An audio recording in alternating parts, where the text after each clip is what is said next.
Welcome to Inside City Hall, Community Policing in Madison, the podcast where we dive deep into the collaborative efforts shaping the future of public safety in our city.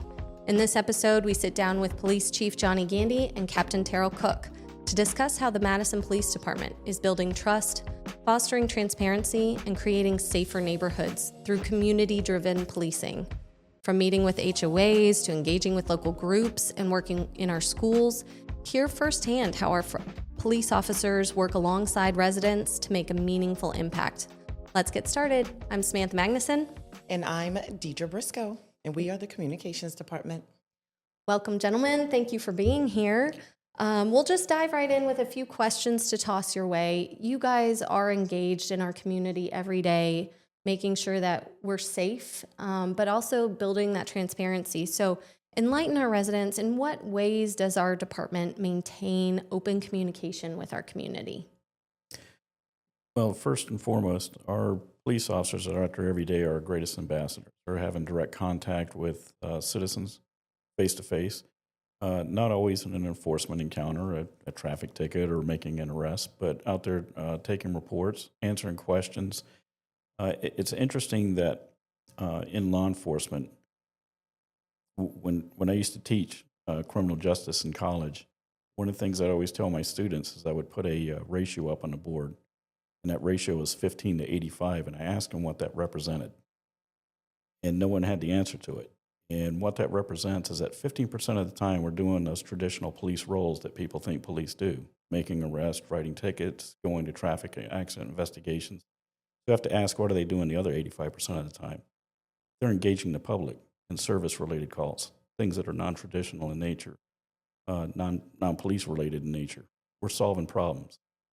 And that's probably our greatest engagement tool right there, is to be able to engage citizens, to be able to solve their problems and assist them with things that they need assistance with. Even if it's not something we can help with directly, at least point them in the right direction. Absolutely. And also on that note, you guys are engaging even at public events too. So Captain Cook, can you talk about just how you guys engage at Madison Street Festival, so to say? Go and talk on that. Sure, yeah, we always want to have a presence at events, any event that the city sets up or that anybody sets up that wants to invite us to. We always have a presence at the annual Madison Street Festival. We engage citizens, we hand out brochures, literature, talk to them about the safety in their neighborhoods. We also have a presence at Ready Fest every year where we talk to citizens about how they can remain safe in severe weather and just remain safe from crime in general. Great. And I know I have seen you guys at the city council meeting as well, talking to citizens. So approachable on a daily basis or every 2-week basis, bi-weekly, and at events. So that's great. While Madison is known for being a safe community with low levels of crime, what are some simple ways that our residents can do to make sure that they keep themselves safe? Securing their valuables. One of the biggest issues we have in Madison, now I'll start off by saying this. We have a very safe city. We don't have the issues of people being shot and stabbed and vicious assaults and things like that some of the other bigger cities may have. We're very fortunate in that event. And a lot of that has to do with the fact that we have an outstanding citizen here in Madison. We have people with very high achievement. They work very important jobs. They just don't have time for that type of nonsense. But because we have such a safe city, we become I guess what you might call a target-rich environment for that criminal element that may come into our city. And I think a lot of people take it for granted that we're so safe that they become a little complacent. So they'll leave valuables sitting in their cars and leave the car unlocked. Leave the car keys to the car itself in the car unlocked. A huge issue we have are people who, I'm going to say it, irresponsibly leave firearms in their vehicles and leave the car unlocked. And when people come in and try door handles, the criminal element want to come in and try door handles to see which cars are open. One of the first things they're looking for is a firearm. It's easy to sell on the street. It's something that they can have that gives them some type of credibility because now they're armed and they feel much more emboldened to go out and commit other types of crimes. So I would urge people to, every day, you pull into your driveway when you come home from work, take your valuables out of your cars, and lock your car. Where I came from in Virginia Beach, we had a campaign known as Beep It to Keep It, which means if you got one of those little beepers on your cars, click it so you know your car is locked and make sure that your valuables out of your car. We're coming into the summer season now, and one of the most popular places in Madison during the summertime are the greenways. Outstanding venues to get out into nature, to walk, exercise, and just enjoy being outside because we have great weather here as well. Again, people become complacent. Some examples is we often get purses that are stolen from cars because people left the cars with their cars either unlocked, the windows rolled down or partially rolled down, or all of the above. And they come back and now their purse is gone. Inside their purse, they're going to have their wallet. Now the criminal may know where you live because they've got your driver's license. They've got access to your credit cards. And before you have a chance to call the credit card company to cut them off, they've probably already racked up several $100s worth of charges. So I urge people to take your valuables out of your cars and lock your cars.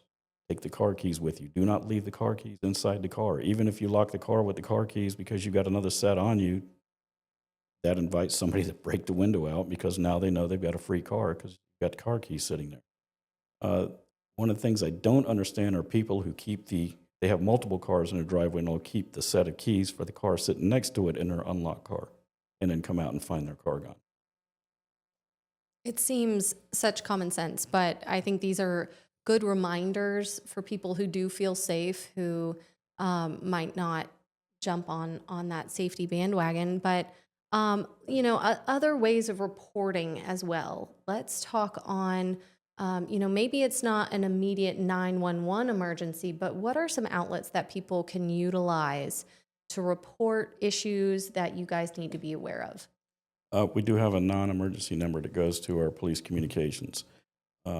People will come up here often to the police station, and they can make reports right then and there. There's a phone on the wall in the lobby that connects them with communications. I just want to let people know our 911 dispatch center is not here in this particular building. It's not here in this police station. It's part of the Madison County 911 Center in Huntsville. And they can pick up a phone here in the lobby that will connect them with that dispatcher to have an officer come out to take a report or whatever, or they can talk to someone at the window. But we do have a non-emergency number that goes to communications in case you need a police officer, but it's not an emergency-related issue. And that number is on the city's website. Yeah, on the police page, just to clarify. Yep. All right. Let's also just talk about the importance of community engagement beyond just crime prevention. So how does that contribute to that quality of life that we have here in Madison? Captain Cook?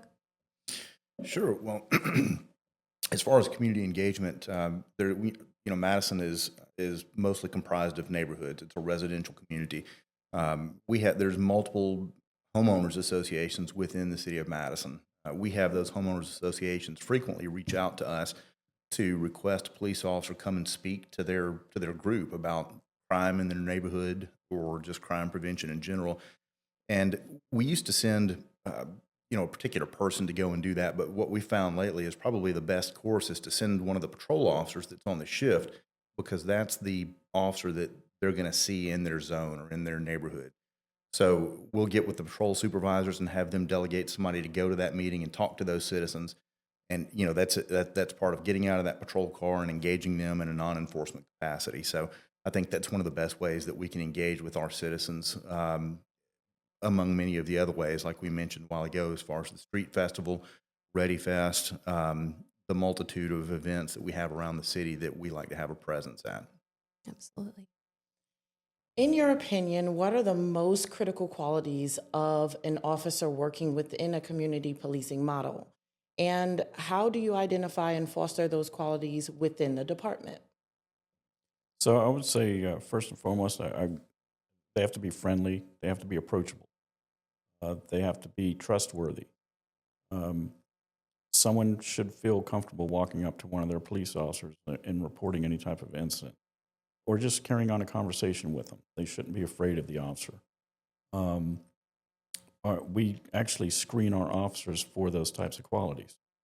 We look for maturity level. We have a lot of young officers that are in their early 20s, but their maturity levels in the 30s, maybe early 40s. So we're looking for that type of quality. We're looking for somebody that believes in service first. As I said before, over 85% of the time, we are going to be responding to service-related calls, not police-related calls. And officers have to have a realization that that's what we're here for, is public service. We are the only governmental agency that works 24/7, 365 days a year. That's just a phone call away if you. And that's so important to build that trust. And, you know, in Madison, we have residents that have high respect of y'all's position. And I think that helps to bridge that gap between, you know, the badge and the uniform and the community in general. So thank you guys for doing that. But let's get kind of personalized with this. Can you share any personal experience where community policing directly help de-escalate a potentially dangerous situation, or just building that lasting relationship with some residents? I guess some of the greatest examples I can give, and if anybody's watched the true crime shows, there's one on there called Fear Thy Neighbor or something like that. Some of the ugliest situations I've seen in my police career, and I've been doing this for about 40 years now, are those neighborhood disputes that never get resolved. Two neighbors going at it for some particular reason. And when they call the police, they're looking for a problem that we can solve. Even, again, if it's not law enforcement or police related, how can we solve that particular problem? Give you an example. I had two neighbors that were fighting tooth and nail out in the middle of the street, rolling around in the middle of the street while cars were driving by them. And we got there and we broke up the fight and we said, what's going on here? What led you to this?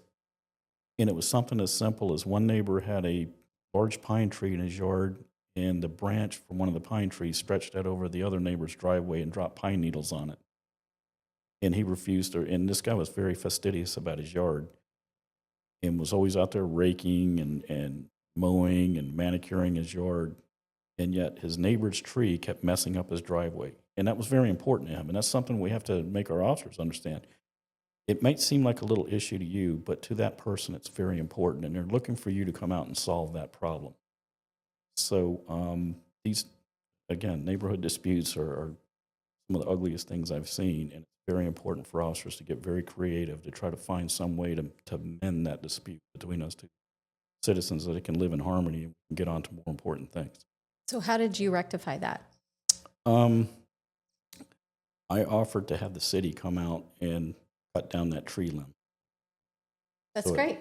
Simple solution. Yep. He didn't have the resources to do it himself. Sure. The city where I came from, we had a public works department that would remove the tree limbs from power lines, things like that. And they just brought out one of their cherry pickers, went up and sawed that limb off.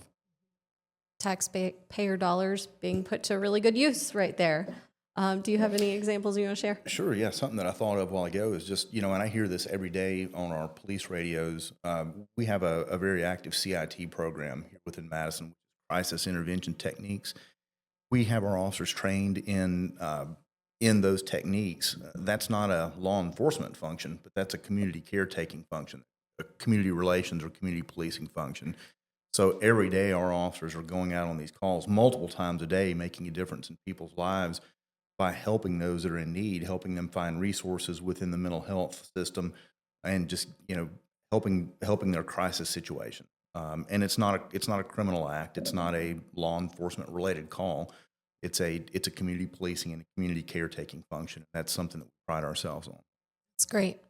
All right. Well, speaking of community, we're going to toss this over to our Community Corner. Deidre? Welcome to Community Corner, your quick update on the latest events and updates around Madison. Let's jump right into what's happening around our city. The first one and most positive one that I'm super excited about, I-565 is now open. The full interchange is open. Now when you exit the Trash Panda Stadium, you can go east and west, and I love that. I have a long list here for the Mill Road closure. The City of Madison continues to work along Mill Road to stabilize and reinforce the roadway from the effects of erosion near the stream nearby when contractors began demolition of the walking path in front of Millstone subdivision to build the planned bypass road. They found the water main was extremely shallow on the west end and poor soils on the east end. The estimate to providing proper cover to protect the water main and to provide a bridge and to bridge the poor soils was going to add another $250,000 to the project and would still require approximately 2 to 3 months of road closure while they construct the retaining wall near the bridge crossing on the far eastern end. Madison's engineering department determined this to be undesirable and council approved removing the bypass road from the scope of work. Instead, Mill Road will close in 2 phases and be subsequently complete by August 1st. This change order will also reduce the contract amount by $214,000 from the previous change order. Key details: March 25th, notice to proceed, Mill Road close between Balch Road and Mill Park Lane. The Mill Road entrance to Mill Road subdivision closure will likely begin the week of March 31st. Mill Park Lane will be reopened for subdivision access from Mill Road. Posted detour routes will be on Balch Road to Browns Ferry Road to Sullivan. May 19th, e-learning day for Madison School District. Sorry, that's going to be the 22nd. We did amend that. Okay. So yes. Okay. Thank you for that. Mill Road closed from Balch to east to the bridge crossing detour route as above in effect, and the only access to Millstone will be from Balch Road August 1st, right? Yes. Substantial completion first day for the school district, August 1st. The City of Madison thanks residents for their patience as we work to improve infrastructure. That's a big one there. I know that had a lot of conversation on social media with concern, so wanted to make sure that we told the full story on that one.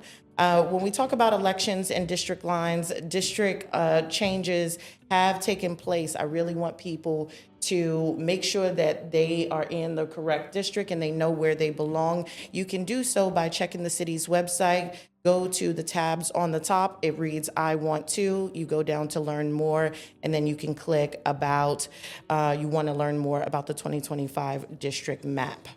Going to some more positive things and keeping the community moving, we have a hiring event April 18th at the community center. We will be looking for lifeguards and rec aides. That will be for a seasonal job that lasts until August, and that will happen on April 18th. Applications are online through NeoGov, or you can apply on the spot. That hiring event will go on from 1 to 4 on April 18th. And the best of the best, I love the Easter extravaganza. You guys have heard me say this before. That will happen April 12th at Dublin Park. Kids ages 1 to 5 can do the Easter egg hunt at 9 a.m. 6 to 10 can go at 10:30 a.m. The rain date for that is April 19th. And then I want to add in the special needs Easter egg hunt will happen at 2 p.m. at the community center. So the regular one will happen at Dublin Park, and the special needs Easter egg hunt will take place at 2 p.m. at the community center. And you can register by downloading the Madison Parks and Rec app on your Apple or Google Play Store. Right. Thank you, Deidre. And thank you, gentlemen, for being with us today. Is there anything else that you want to add just before we wrap this up on just anything you would want the community to hear from you? Well, again, I want them to know that their officers are very hardworking and dedicated to their communities. They're very approachable. They're trustworthy. And if you have issues, please approach one of our officers if you see them. If you have any other kind of issues and you don't feel comfortable coming to the police department yourself, please go through your representative on the Citizens Advisory Committee. And I know that my email address is on the police page on the city's website. And I've heard from citizens before. I'm very responsive to that if they have issues, clarification. If I can't provide them the answer, I'll point them in a direction of somebody who can. Perfect. All right. Well, thank you again for joining us on this insightful episode of Inside City Hall, Community Policing in Madison. A big thank you to Police Chief Johnny Gandy and Captain Terrell Cook for sharing your time and expertise and vision for building stronger partnerships between the Madison Police Department and our community. And as we mentioned, the non-emergency police number, I quickly made sure I identified that correctly. That's going to be 256-722-7190. And any questions or suggestions for future episodes, feel free to reach out to us at communications@madisonal.gov. Thank you guys so much for joining us. Thank y'all. Thank you.